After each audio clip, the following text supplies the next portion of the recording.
Alright, welcome to our bridge presentation. I'm Sam. I'm Eli. I'm Walker. Alright, let's walk you through our bridges. Let's go to our first design.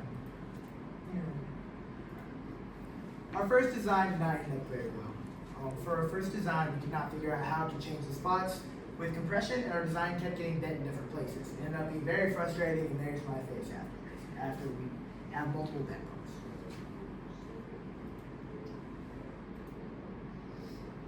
For our second idea, we went with a higher cost worn truss bridge that had more rounded top to help shape out the forces more evenly. This version was a big step up from our first try because it was a lot stronger and didn't bend as easily, and it cost about $282,000. For this design, we only used carbon steel bars. The lengths of each bar vary between like 2.83 meters, 4 meters, so it cost a bit more. The tension and compression of each bar did not exceed 0.98, so we didn't go over 1, but still was optimal for price, but the size and slimness is all varied. And here's a video of the simulation.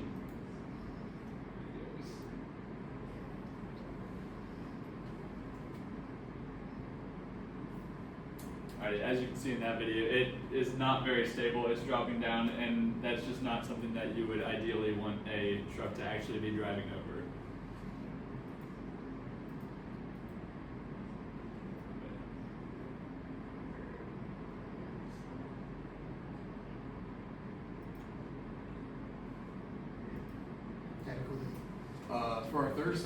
For our third design, we chose a thorough arch truss bridge, which gave us more balance in structure and weight distribution. Compared to our second idea, it has a more curved design and uses less vertical supports to support the load more evenly. While the cost was similar, the design felt more stable and visually appealing. It cost about $233,000. This time, unlike last time, we ended up using hollow tubes along sidebars, and we used varied materials. Unlike it, it let us compare the solid and hollow parts under different kinds of stress, whether it be compression or tension. Most tubes are only tested in tension, showing a different testing focus than the second idea. And then, as you can see, this is another simulation of this one. And this bridge, it still is dropping down. It's not the most stable, but it's much better than the last one. And you can see that there are vertical joints and members that are keeping it a lot more stable than the other one. Also more cost efficient. Yes, for sure.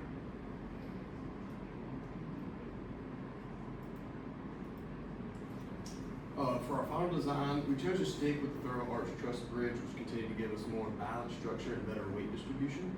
This time over, we spent more money to strengthen the build and give the design more appealing appearance. We also remained under budget.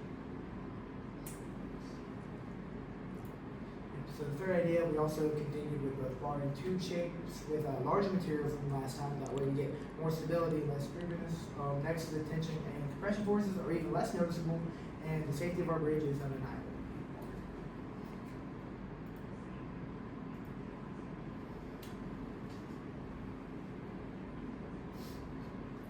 In this video, you can see that there's a lot less tension and compression in all of these. And although it went away, we changed a lot of them out to hollow tubes, and that helps with compression versus tension. There's different types of tubes that you use for each, and we made sure to fix those and strengthen the members in order to make it as stable as possible.